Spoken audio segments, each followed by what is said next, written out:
Well, see, here's the thing with that. Now, in all fairness with the Harvey Gantt thing, he did donate $1 million to his campaign. I mean, people during the COVID-19 pandemic standing outside the line to get Jordans, bro. LeBron had 4 years head start because he came straight out of high school.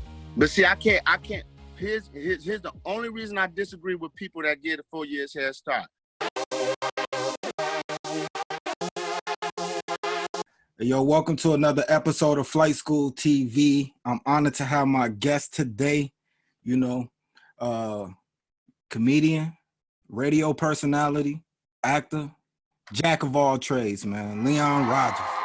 What's up, little bro? How you feeling, man? How you been holding up? Oh, man, I can't complain. This working from home shit is amazing. I love it. I should have thought about this a long time ago. So, man, like we've been seeing this Jordan doc. One thing I want to ask you about this Jordan doc is I feel like they pretty much covering everything with ESPN, doing the post-documentary interviews. But the one thing I think they haven't hit on is the reaction of the streets of Chicago in those moments of those championships. You of age and old enough to remember these moments. I was a little bit younger, but can you describe what the city was like? The closest thing that I can think of was probably Obama winning president. Right, you absolutely, or when Harold Washington won mayor of Chicago, and gave us our first African American mayor here. I liken the energy and the buzz to that. I mean, tell you the truth, I mean the statute of limitations probably gone by now, but when the Bulls won their first title, man, it used to be a circus city over on 87th Street. They turned it into a gym, and now it's something else, like a healthcare center, right? And when they won, man, Marks threw a brick through the window and ransacked the circus city, man.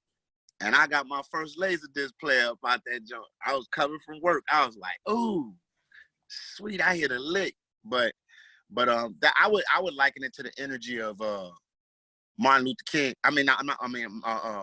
Harold Washington when he won here, and the vibe, the South Side was lit, bro. And this was the one time where we felt like, as Black people, that championship was ours. Like even when the White Sox won, we knew the White Sox still. It was for the South Siders, yeah. But their parade wasn't gonna go no farther than 119th in Weston. Mm-hmm. You know what I'm saying? In Bridgeport and downtown. But it was just something about the Bulls. We felt like even though that parade was downtown, it still felt like 87th. It still felt like 79th. Still felt like the low end mostly because most of the guys, the majority of the guys on the team were African American. So of course, we're going to look at that like that's us bringing the title home. And that's Michael Jordan. You look at the White Sox, most of their players are Caucasian, Hispanic. You look at the Cubs, same way. But with the Bulls, man, the starting five, you know what I'm saying? Brothers. Yep. And brought that shit home. So the vibe for me was like our first Black mayor, Barack Obama. And then after a while, it just got to the point, after that first three, like after the second one, you couldn't tell Chicago dudes shit. Like you couldn't talk to us. Like, and me, I take it back. That's when I was traveling on the road doing comedy a lot. So I'm going to different cities. Niggas ain't even trying to talk basketball because I'm like, shut up. Nobody say nothing. You from LA? And shut your ass up. Got y'all up out of here for. Where you from? New York? Y'all ain't sniffed the finals. But as long as we here, you not smelling the finals. Where you, Cleveland, you don't matter. Sixers, you don't matter.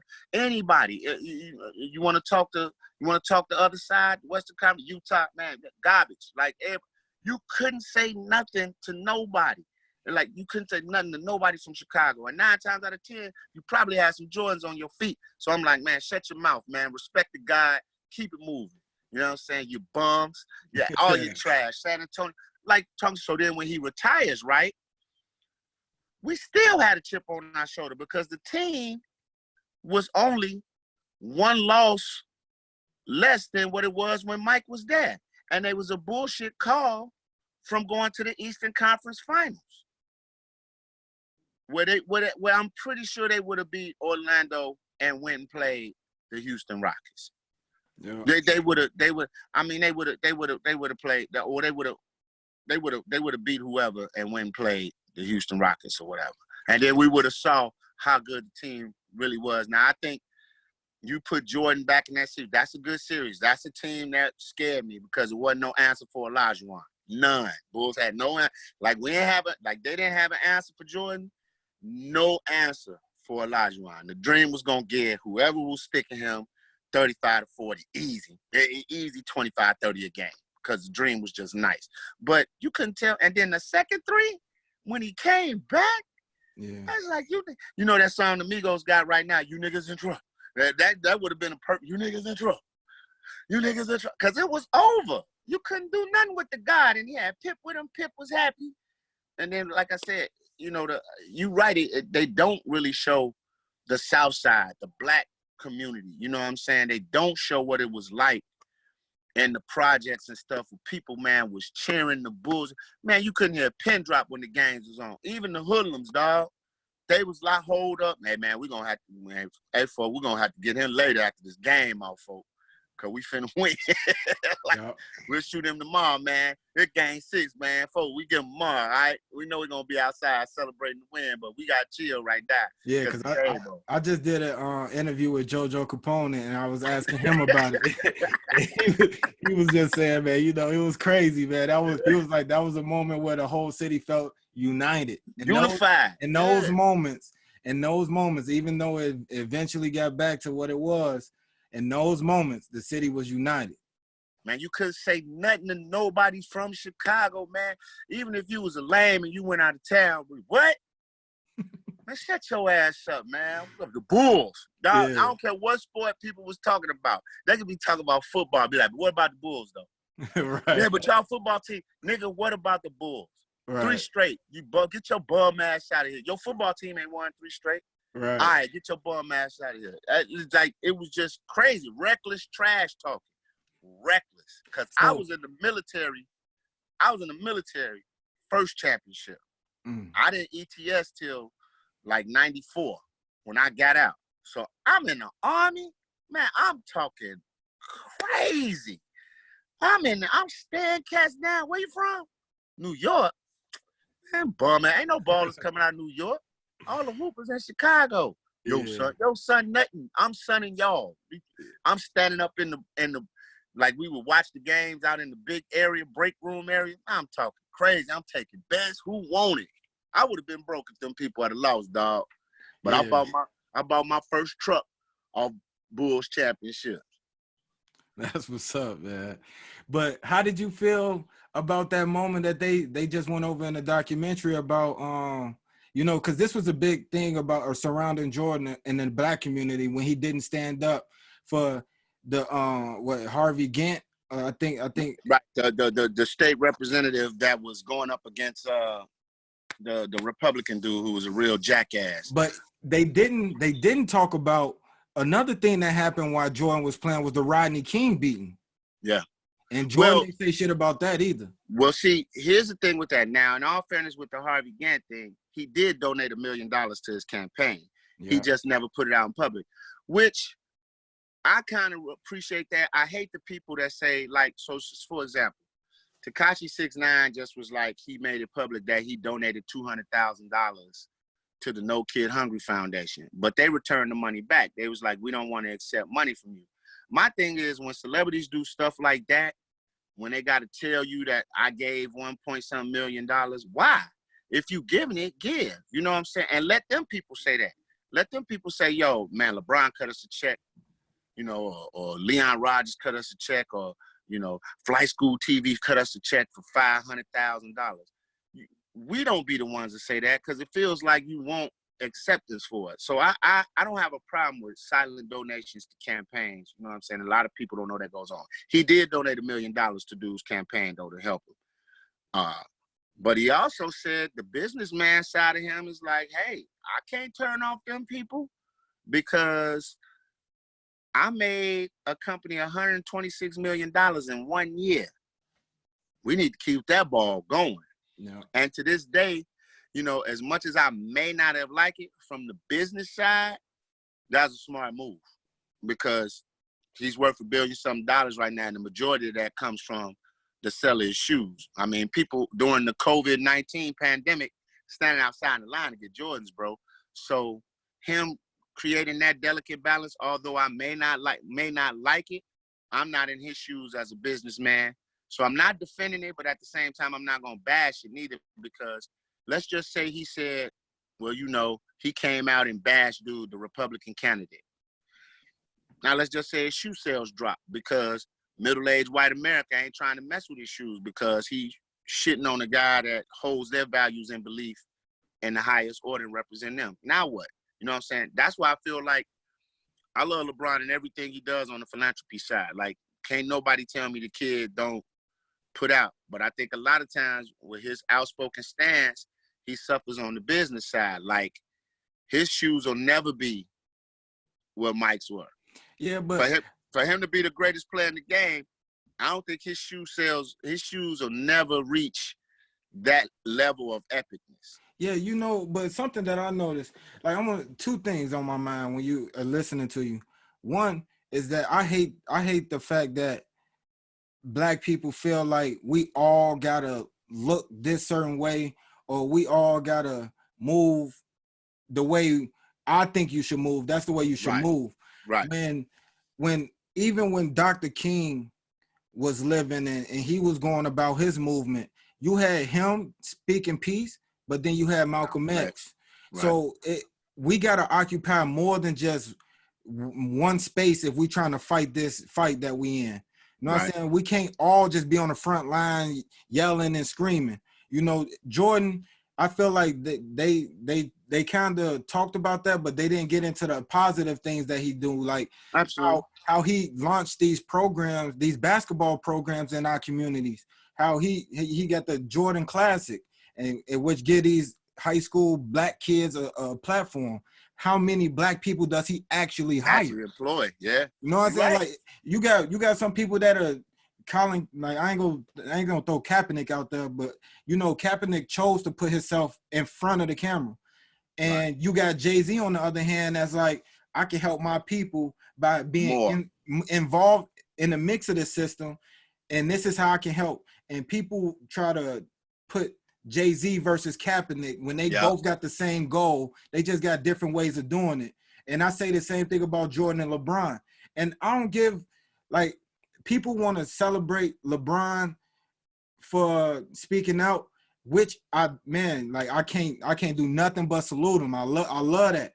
But we can't sit here and deny the fact that right now with the emergence of social media, it's a lot easier for you to voice your opinion. Yeah. Compared to back then, you'll get crucified and didn't have no social media to come on and defend yourself. But hold on now. The same way we're going to use that as saying it's a lot easier to voice your opinion, it's also a lot easier to get caught up in bullshit and everything else, which Mike didn't have that back then. So when he went out to the casino at 2 a.m. before a playoff game, the only reason it got back because somebody in his camp leaked it. But if you'd have had IG and all that back then, it'd have been all types of video footage of Mike. Or when he went to the locker room, when he went to the hotel room in the cocaine circus, some chick in there would have had videotape of Mike in the room too with the cocaine circus. So I get the social media thing, but LeBron has been stellar at keeping his nose clean. Like you've never really heard anything bad about the dude.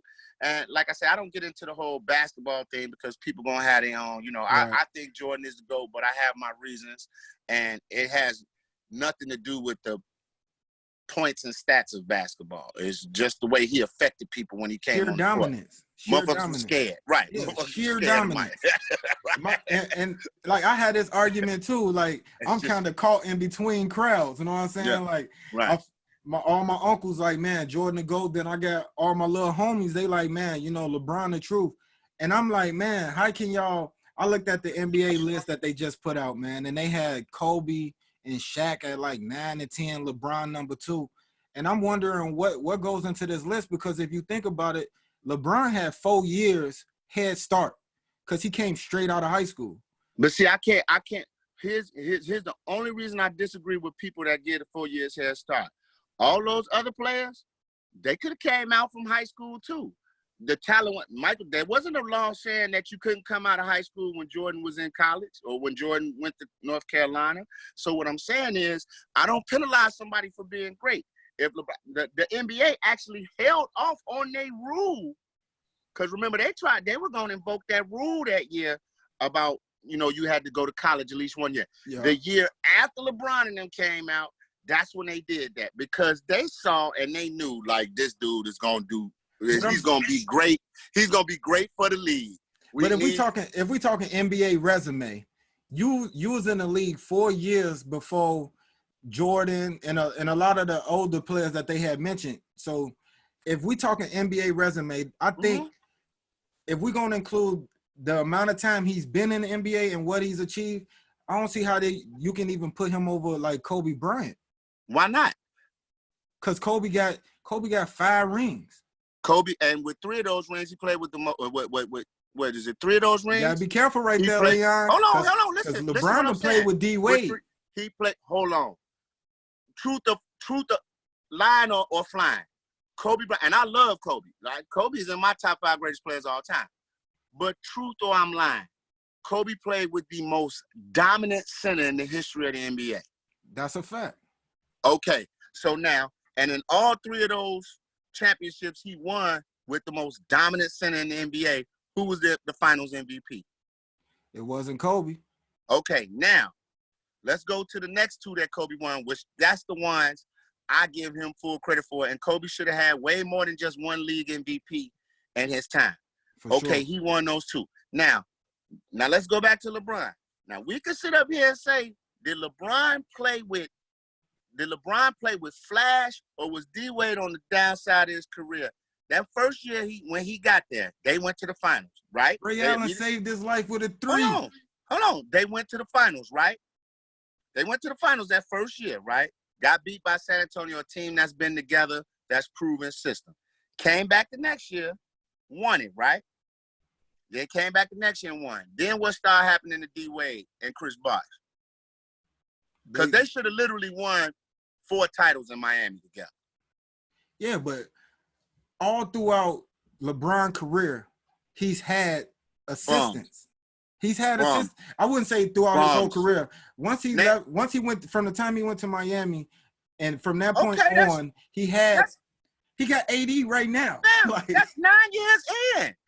It took Jordan 7 to win. That's 9 years in. So he played with bums for 9 years. So did Jordan. Hold on. No. Jordan played with bums for 7 years. Then Scotty and Horace came, and then his life changed. So that's the same thing that I'm saying about LeBron got Chris Bosh and D Wade. It's the same thing, right? But here's the difference. He got Chris. He didn't get Flash D Wade. He didn't get D Wade at the height of his career. He got a rookie Scottie Pippen. Like, he fresh in the league. Still smell like similar. No, this one key word, fresh. After they won the second title, D Wade body started breaking down. Chris Bosh body started breaking down. D Wade was already a champion when LeBron came. I understand that, but what I'm saying is, they bodies started breaking. I'm asking you a question about the players that he played with, that he could have had more titles. Their bodies started breaking down. And in every finals that they won, who was the finals MVP? Who was the best player on the team? Bron. It's just like Jordan winning 6 finals MVP. He was the best player on the team. And I can argue the year that they played Seattle, Dennis Rodman could have been the finals MVP for the way he manhandled Sean Kemp and Frank Bukowski. Yeah, but when LeBron was with Kyrie could have got them MVPs. Really? No, I don't think so. Because Kyrie was balling for one shot. That's what you basing it on. He was averaging like 20, 25. And what was LeBron averaging? Damn that 30? 30, 15, and 12. The only player next to Jerry West that was getting considered of winning an NBA Finals MVP in a losing effort. When that year they got beat by Golden State, they had the gentleman's sweep, and he was averaging a ridiculous number. And he was doing it by himself because Kevin Love was out. Kyrie was out, hurt. Now, when he got Kyrie healthy, and even when Kevin Love was out, that was enough. Kyrie hit the shot. They beat the team that was 73-9 and came back. They beat a team that was 73-9. I'm sorry. But the Golden State had injuries. I mean, then Draymond kicked out. But we don't paint that picture when Golden State was winning. When Golden State went on their championship runs, every team they faced, the first year they won the chip had a major injury. Mike Conley didn't play for Utah or for the Memphis Grizzlies. Everybody was out somewhere, somehow, and they won it. Then, when they got beat 73-9, they said, hey, that team can beat us. That team put together with Cleveland can beat us the way we put together right now, even if we healthy. Let's go get – yes, they could. They did. Wasn't nothing wrong with that team that year. Everybody played. It's just Draymond did the dumb shit. That's what cost them. That's what cost them the finals. Draymond got ejected. He was the heart and soul, kind of like he was the Rodney. Right. But that ain't my fault that you got an idiot. No, I understand. That like to run his mouth. So what I'm saying is, now they come back the next year, they say, well, that shit was too close. We need a nuclear weapon to combat their nuclear weapon. And they go get KD. You're not going to beat no team with three of the greatest shooters in the history of the NBA on it. Nobody is. No. Nobody is. So what I'm saying is, and then people was like, well, he should have stayed in Cleveland. Who coming to Cleveland? Listen, me and you regular brothers, how many times can you see yourself picking up the phone and say, hey, Leon, man, I'm about to celebrate my 35th birthday, man. I'm going to Cleveland. We're going to celebrate in Cleveland. Hey, I was in Cleveland for Sneaker Con, man. I'm like, God damn, it's dry out here. So what I'm looking for a spot to go kick it, have some drinks. Man, this shit, man, I'm like, God damn. But if you call me and say, Leon, man, I'm celebrating my 35th out in Vegas, L.A., New York, Miami, I'm on the plane. Even if you say Dallas or Houston, I'm on the plane. Yeah, nobody's coming to Cleveland, dog. So let me ask you this. Hold on. Let me finish. Hold on. His as a youngin', he took Cleveland to the mountaintop, got swept by the Spurs, kept Cleveland in the Eastern Conference Finals and everything, and just was like, God damn, man, I can't do it. Ain't nobody gonna come here with me. Nobody's gonna come to this bum ass town. I gotta go. And then on some G shit, won a title in Miami and said, you know what? Let me go back home and get one for the after the owner pretty much called him everything except nigga. Went back and said, come on, Kyrie, y'all, let's get one. I get one here. And would have got another one if you don't bring Kevin Durant in to help. He would have beat them people again. He would have caught him. He would, because they'd have figured it out. If he said, if I keep Kyrie healthy, we can win. Kevin, if he get her okay, but if I keep Kyrie healthy, we can beat them because Steph can't guard Kyrie. Period. Yeah, can't guard. But do you think, is that something that you think people should hold against LeBron? Is the fact that people don't seem to want to play with him? Says who? I mean, you just brought up the fact that he was this. LeBron, nobody's going to Cleveland. LeBron was the talk of the shit.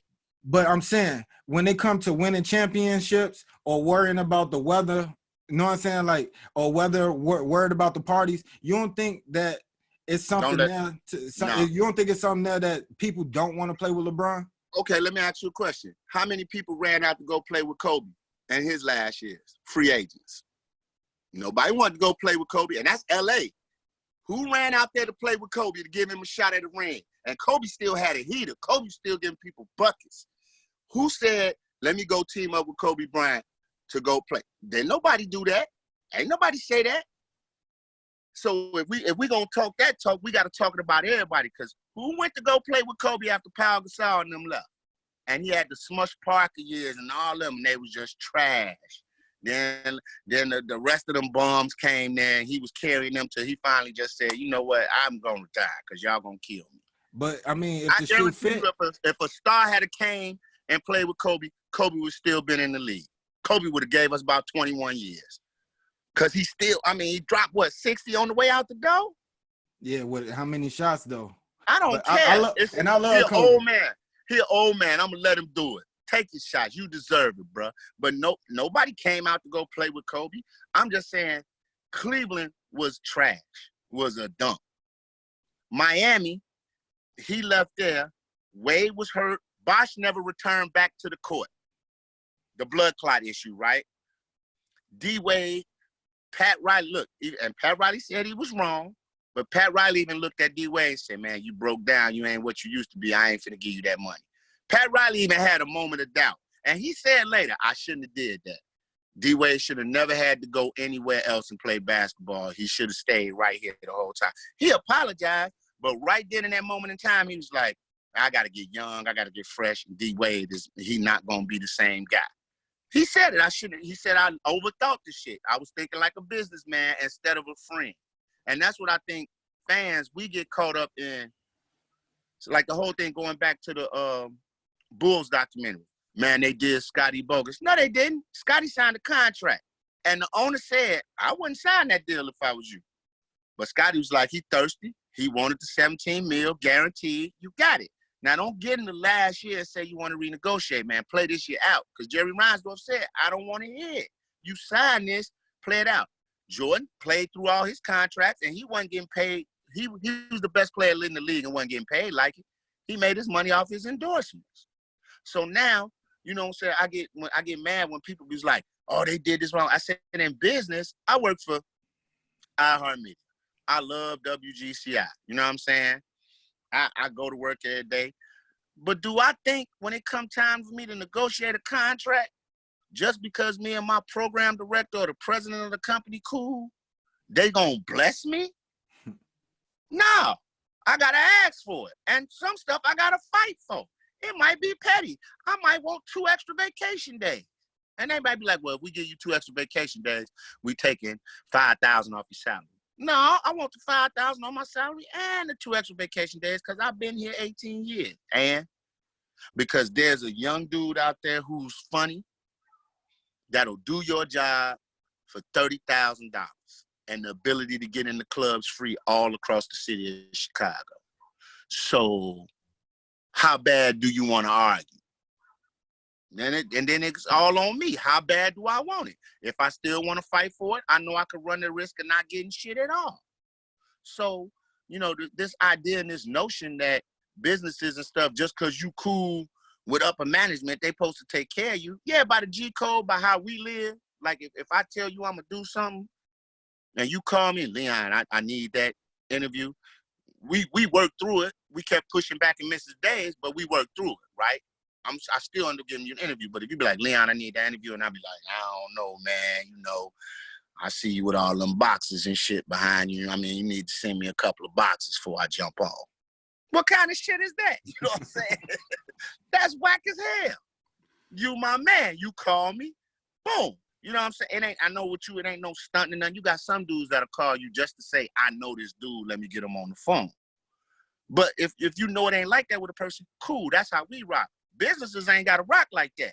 Yeah, I know you cool. Yeah, you got 20 years here, but this is what we offer. Take it or leave it. If you don't want it, go see if somebody else will pay you that. So I think with the whole, I think LeBron is worthy of being talked about in GOAT status. I don't think rings just determine GOAT status, because if that's the case, Bill Russell is the GOAT, period. He got 11 of them. Hell, Steve Kerr got more rings than Michael Jordan. He got him as a player and as a coach.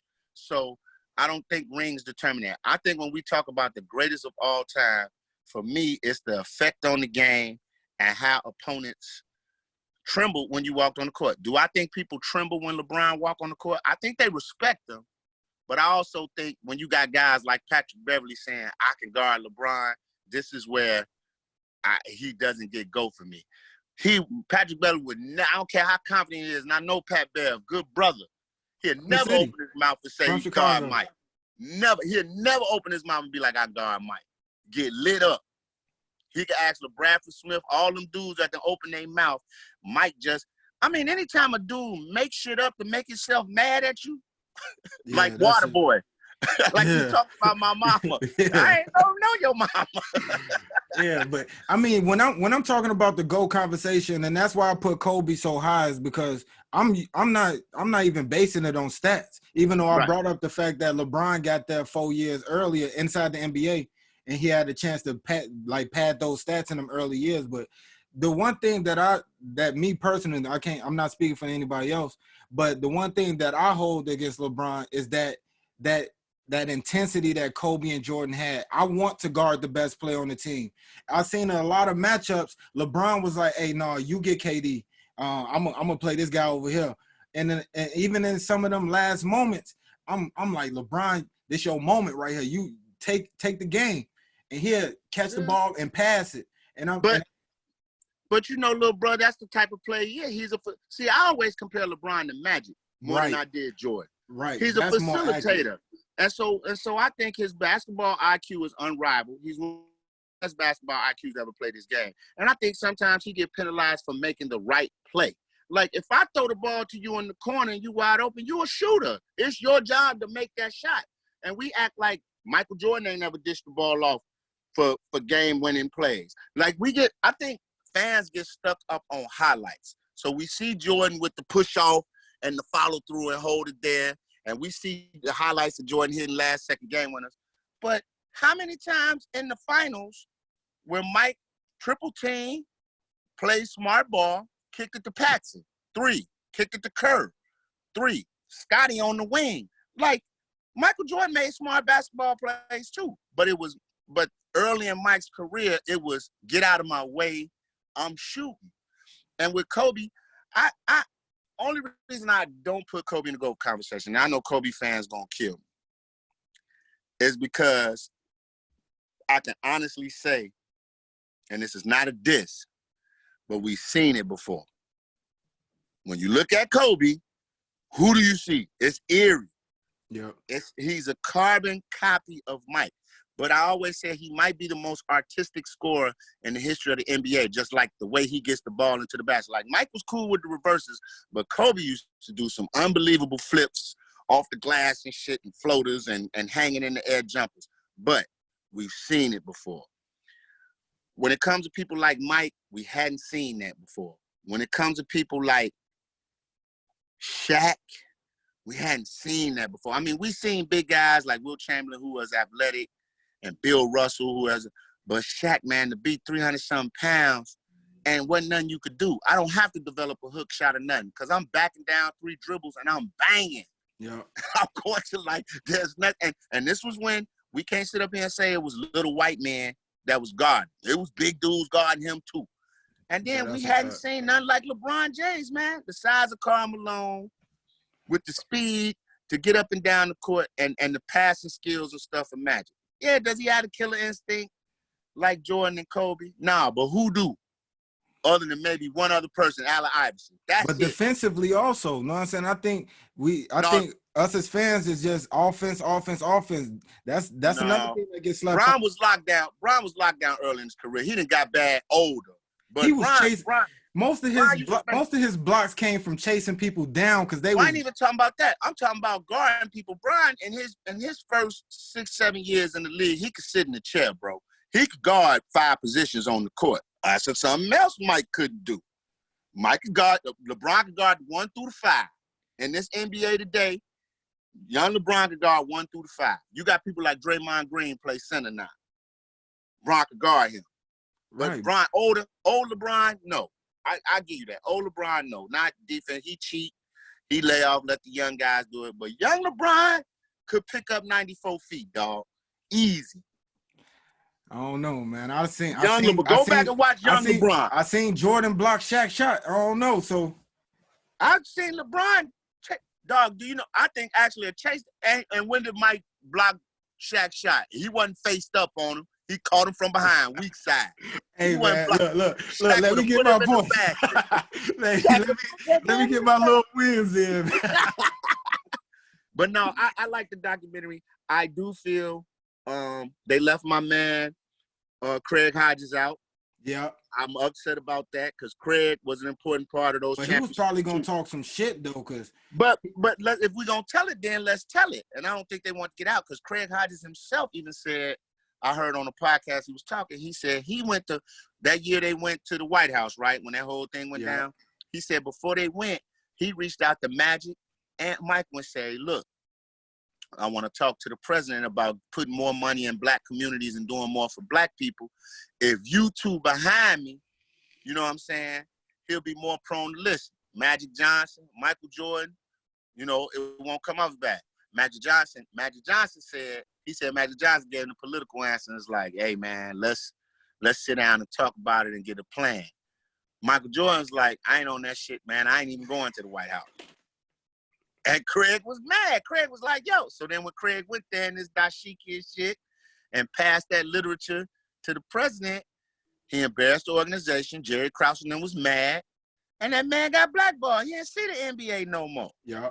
And like that really, I really think like that could have been avoided if somebody like Mike had said, "Hey, look, hey Bush, look, this is my man Craig. He want to sit down with you. We got some concerns about the black community. You know, it's all how you present stuff. You know what I'm saying? I'm pretty sure people are willing to listen. Or even if he didn't listen, I don't think Craig Hodges would have been out the league having to defend this 3-point shootout in a plain jersey because he ain't on no team, but he done won this shit 2 years in a row. Yeah. You know what I'm saying? But the documentary so far is good. I want to see what 9 and 10 gonna do. So I want to ask you one last question about the doc before we get into other things. How do you feel about the image that's been put out about Jerry Krause and the image that has been avoided? I mean, the controversy that's been surrounding Jerry Krause compared to the controversies that's surrounding Jerry Reinsdorf, which I don't think he catching any heat right now. Well, I'm gonna tell you why he not catching heat. Because, and this is just me, this is my personal opinion. When every time they talk to Jerry Reinsdorf on the thing, all I get from him, well, like when I look at him, like my dad used to tell me this thing: when you look at a man and you speak to him, you can kind of get a glimpse, a photo shot of who or what he is. You know what I'm saying? So every time I look at Jerry Reinsdorf and I hear him speak, I'm a rich white businessman that's gonna continue to be rich, and I'm not gonna deal with the bullshit. I'm gonna hire this dude who wants to be like me, Jerry Krause, who would kill to have to be me, but he's gonna work for me, and he's gonna be the bad cop, badder cop. I'm bad cop, he's gonna be badder cop. And it's gonna be a little more stank on it because he has a Napoleon complex. He a little guy, probably ain't getting no hoes in high school. You know how we gonna talk. Probably ain't getting no hoes in high school, was this picked on. Man, you little fat ass out of here, right? Oh, I can't wait till I get me a job in management where I can control shit. Them the guys that sometimes grow up to be police officers or bogus officers like that, right? Not saying all police officers like that. I don't want my cool police officers to trip. But y'all know it's some of y'all ex-athletes didn't make it, disgruntled with the world, so you go and take it out on the shorties in the community. But that's not neither here or there. But Jerry Krause had a Napoleon complex. So a lot of the shit Krause did was motherfucking like the whole thing with Phil Jackson. That was Krause's idea. Jerry Reinsdorf just said, I don't give a fuck what you do. Like, I want to make money. I don't care what you do. Right. But you don't think that when you see your investment falling apart, that you will overstep?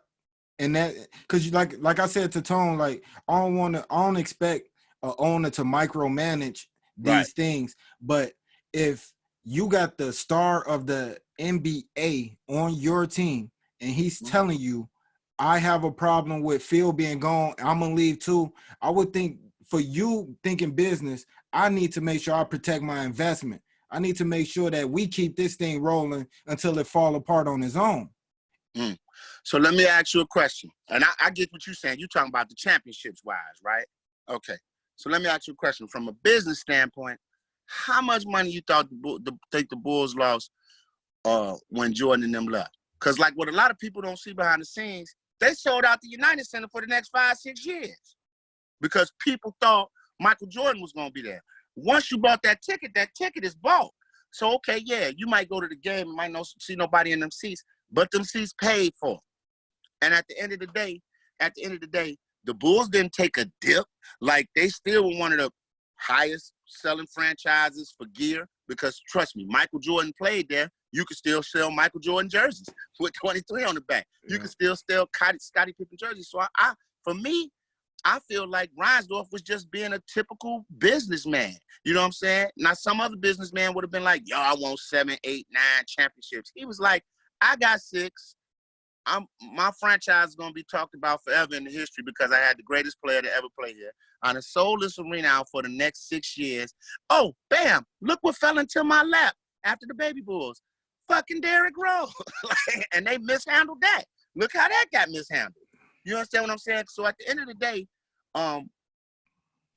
business is always going to supersede the fans want. I don't care. Like, fans can get pissed off at me. You could be rah, rah, sis, boom, bah. business will always supersede what the fans want. If it, and I honestly believe that. You got very few owners, like Robert Kraft for the New England Patriots, right? He about winning championships. Chips. I gotta have chips. This will make us roll. We the Patriots. We a dynasty. We gotta have chips. We're gonna win every year. We're gonna be in the hunt for chips. But now let's see. Now that Tom Brady's gone, and that's business. I want everybody to know that's business. I still think Tom Brady can play, but Belichick, like, I tried to get rid of your ass 2 years ago, but Kraft stopped it. Garoppolo was gonna be my guy. And did Garoppolo go to a Super Bowl? Yeah. Yeah. So Belichick looking at that now. He's telling Kraft, now look, the young boy that I had, he went to San Francisco and they went to a Super Bowl. Now, he probably the reason they lost, but still, he got to a Super Bowl. Imagine what I could have done with him. But you waited too long. You took Brady another year. But that decision led to 2 more chips. That's great. That's great. But now he like, so you getting rid of a quarterback after a year he win the chip? No, he came back the next year and you saw how his age caught up with him. That's why I think Belichick saying, like, okay, we got the chip, we got lucky that year. But now look, we need to move. And I need to get me a young guy in here so I can rebuild this thing and get back. I just think sometimes business gets in the way of winning. I just really believe that. Yeah, I believe that too. I believe that too. But I think they could have had both. I think they could have had both things going. You know, 2 things can be true at once. I think they could have kept the team and just told Jerry Krause, hey, look, you need to sit your ass down for a second on this one, not on everything. Okay, but you got to pay everybody though too. See, that's what I mean. Business, bro. Like if Scotty be like, I want what a little bit less than what Mike get. Nah, man, I'm not giving you that shit. I don't care what everybody's saying how dope you is. I'm not giving you that because then I got to pay Rodman. If I want to keep him here, I got to, Horace felt disrespected by Mike, which that's another thing. And I'll be honest. I get being a leader. I get driving people. But at the end of the day, we men. I got a boss right now. Shout out to Johnny D. He expect the best from us. He getting our ass a little bit. He's like, yo, you got to be better on that break. Move up the bad. But he ain't never in his life called me out of my name or told if they bringing food from Giordano, Leon don't get no pizza because he ain't have a good show today. Man, we'll be moving furniture all through iHeartMedia, bro. You know what I'm saying? It's certain ways you do stuff. You can motivate me, but I ain't no bitch. I ain't no hoe. I ain't all that. It's just like sometimes I'm pretty sure you done went through it, dog. Being a guy that has a successful site and you interview people, maybe you go online and y'all get to talk about sports. There's always that one guy that can't just voice and articulate his point without getting personal. You know what I'm saying? Man, get your goofy, your dumb ass. You don't know what the fuck you talking about, you stupid. Man, hold on, bro. We talking about 3 or 4 grown men that if I got put out my house tomorrow, I ain't gonna send a check to save me. You can't talk to me like that, bro, because if we were standing face to face, that's how shit jump off. Because you just like, and you a calm brother. Like every time we ride, you a calm dude. Nigga, you even laugh cool. Like, it's like, so for somebody to get you off your square, that could do it. Yeah. So it's like I feel like Jordan overstepped his boundaries a few times and would blame him on competitiveness. But I'm like, I watch who he overstepped his boundaries with. Like, you went in on Scott Burrell, a fucking rookie who worried about staying in the league, somebody who worried about staying in the league. You snapped on Steve Kerr, 6'2", and he even felt bad about that. I hit the littlest dude on the team. I said, but you ain't never challenged Horace Grant to no fight. You ain't never say crazy shit to Oakley. Udonis Haslam just said in the interview the other day, he said, man, I love Mike. He the GOAT. But he'd call me a bitch. Mike would have got slapped right in front of the whole team. Yeah, but you lose your job. You gone. I heard Barkley say something about that too, about selective bullying. But the way I viewed it when I was actually tuned in, I seen it as he didn't feel like he needed to do that to a Horace Grant or a Pippen or a Rodman because they skill level was above these players. I mean, Steve Kerr, people talk about him now because he moved on with Golden State, but if you just lock him up on his jump shot, he couldn't dribble the ball. He couldn't find his own shot. But he was a specialist. Right. He was a specialist. Like a lot, you got a lot of specialists today. But you got a lot of specialists today. People that just, you bring them there to knock down threes. You bring them there to knock this jumper down? You think Patty Mills from San Antonio, he's there to knock down threes? That's it. When it's a wide open look, knock it down. We got to go down low to double team LaMarcus Aldridge and he kick it out, hit that jumper. Like a lot of these, everybody ain't a depth of 5'2" player. You know what I'm saying? When Ray Allen, I love Ray Allen, but later on in his career, Ray wasn't putting the ball on the floor and going to the rack like he was in Seattle. I'm gonna stand out here. Y'all give me 2 inches. I'm letting that thing go. I mean, I even look at Klay Thompson. Klay Thompson ain't no put it on, like he don't put it on the floor like a James Harden or, you know, guys that get to the bucket at will. Like Klay ain't no, but Klay, you ain't gonna leave Klay open. You ain't gonna leave Klay open. I think Klay a different beast though, because I think he played both sides of the ball, and I think he can put it on the floor. I don't think the way they offense set up, I don't think he needs to, because you know you got Steph moving so fast without the ball, and the ball just go pass shot. Yeah, but what I'm saying is, when you say Steve Kerr, if you lock him up on his jumper, well then I can scheme a defense to take Klay out the offense. And he was, but I got it. But what helps them though, they had 2 of the other greatest shooters in the history of the NBA on the team. Let's just say it's Klay and Steph on, and I lock up one. We're not gonna let you get off nothing. Now, okay, we might have a shot, but I'm just saying it's specialists everywhere. My thing is with Oakley, you think Oakley's skill level was that much higher than I think Oakley was a physical dude, a tough guy. I don't think Oakley was no great rebounder in the realm of a Dennis Rodman, or might even not Horace Grant. But I think it had a lot to do with like the toughness also. Cause you know, you got to think like this is how they was talking to Jordan on the court when he was going up against the Pistons. They was hitting him with elbows, knocking him on the floor, talking to him directly. Like you can see their lips moving, calling them your weak ass, you fuck you and all. So I think he was preparing his team for that playoff atmosphere. When they gonna get in your head talking all this crazy shit, you got to be able to channel that out, block that out, and get your job done. I think that's what he was doing. Less about trying to make them reach his level. I think more so he was getting them prepared for, hey, these motherfuckers gonna talk shit. So let me ask you a question, right? And I would give you that if that was him from day one. When he came in as a rookie, and he knew from day one he was better than everybody on that Bulls team, right? You didn't say that shit to Orlando Woolridge. You wasn't talking crazy Enos Watley and all that. Because you knew you was better than them. You know they was going to get up out of here. Now, what I'm saying is, where does it stop, though? On the airplane ride home, you tell a flight attendant, don't give me nothing to eat. Bruh, that ain't got shit to do with the court. You know what I'm saying? And B.J. Armstrong, I think, said it the best. The most level-headed answer, which I can agree with. He said, was Mike a nice person? He said, man, you had to really love basketball to like Mike. That's the most perfect answer you could give. If basketball wasn't in your soul, Mike wasn't going to be nobody you didn't like. And that's why Mike choked up at the end when he was like, look, I play a certain way. If you can't play that way, then you don't need to come out. And he he's tough to deal with. He know it. But you know, the one thing that he said that I really respect was the fact that, and I don't know if this might have went right over people's head.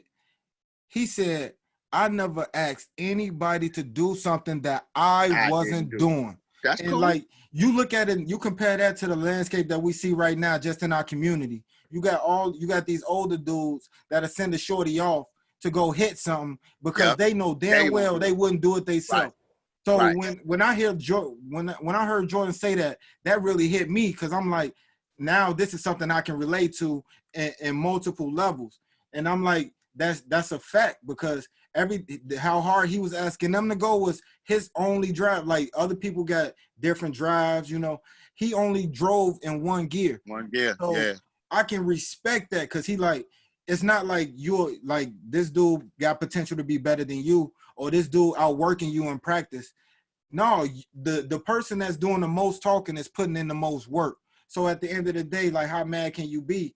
You know what I'm saying? Like, that's the way I'm looking at it. I still even with that being said, I still believe there's a certain level of respect. There's ways things can be done. He didn't put Dennis Rodman literally said, I need to take a break. In the middle of the season, I need 48 hours. Hopped on a plane, went to Vegas, was late coming back the next day. He came and politely knocked on that door and said, man, we need you. He didn't come say, get the fuck up, let's go. Hey, man, we need you. Now, albeit he knew when Dennis stepped on the court, Dennis, give me 20 rebounds. Done deal. I think Drunk if you perform on the court, you get less bullshit to deal with. Yeah, but to me, I put it like that was a job, and I got a job. And I got people that's on the job, that's in higher positions than me, that work hard. But you can, like Tone Capone, the afternoon drive guy, right? Tone Capone, let's just say he the highest paid guy on the station. They build the station around him. Tone Capone not going to talk crazy to Leon Rogers on the morning show, period. Whether I work hard or not. You can tell me I don't work hard, but first time you put bitches and hoes behind it, yeah, we're going to have to move some furniture, bro. Because I can't, because once I allow you to do that, you're going to continue to do it. And even when I get in a good space with you, you'll still let bitch fly. Yeah, but you know how that is, man. You know, man, we grew up with guys that's like that until you I feel you. got to check their ass. You got to stand up for yourself at the end of the day. No, but I'm saying. That Mike and not start looking at these other niggas like, why was y'all allowing that? No, hold on. But because here's the difference, bro. And you know this true. Say something to the star player of the team, your ass out of there. Or if you look like you might do, like, let's just say Horace Grant, when he did the whole food thing, Horace Grant would have just went up and smacked Mike on the plane. Who you think would have got the most discipline? Mike would have been back in practice the next day. Horace would have been suspended for 10 games, or they've been trying to find a way to trade his ass up out of here. So, I mean, it is a thing of job security, too. Nobody goes against the star player. Think about you say something crazy about LeBron. Bye. Kobe don't like you. Bye. You gone. Man, hell, they got rid of Shaq. Jerry West got rid of Shaq. They was going back and forth. Jerry West said, I'm going with the young boy, big fella. Got to go. Yeah, man, but I think low key the story that them players that was dealing with that is not saying is that they could have put their job at risk by responding, but I mean, if in my mind that's a hill I'm willing to die on. You know what I'm saying? Like my pride, my integrity, you know what I'm saying? I'm a man first before anything. I think they was cool with it because they like, man, I just got to deal with this shit, but this the only way I'm gonna get a ring. Like, you know what I'm saying? Like, or I just signed 3 years, 15 mil. I get fired because of this. I break my contract. Now when I'm out there on the open market, somebody else might not give me 15 mil. They be like, oh shit, well we can get you for fucking 3 mil. You ain't working. You gonna have to come prove yourself again. I'm just saying I ain't an NBA player, never have been. But when you talking a lot of money and you talking about how petty motherfuckers can make you lose that money, it's a different buck. Same way the excuse they give for Scottie Pippen, man. Well, he signed it because, you know, he was poor. He was coming from Arkansas, so he took the 7-year, $15 million deal. But don't nobody just say he was thirsty for the money. And then once he got in that contract that the boss said, I wouldn't even sign this motherfucker, then he got mad because he outplayed his contract, which he did. So all I'm just saying is there is a flip side to it. Like, yeah, I got my pride too. And there's been a lot of shit I done went to war at up in my station, going back and forth about it. But then it got to a certain time. I said, is this worth me losing my job for, and I still got 2 years left on this contract. And I just bought a new house. And my wife, you know, she do freelance work. So it come and go. So do I really want to be out here back on the road 6 days out of the week not seeing my family? All right, let me pick another battle. You know what I'm saying? Let me pick something else because I'm not finna fuss about this shit about if somebody free tacos. If somebody walk down there and say, hey, Leon, man, fuck you, and call you all out your name. Oh, then we gone. I'm out. That's what I'm saying. But here's the difference, though. Here's the difference between that and basketball. I got a union that if other people witness that happen or I got that on tape, that person can lose their job too, no matter how good they are. Yeah. You know what I'm saying? Because the company don't want that. That's a lawsuit and everything else.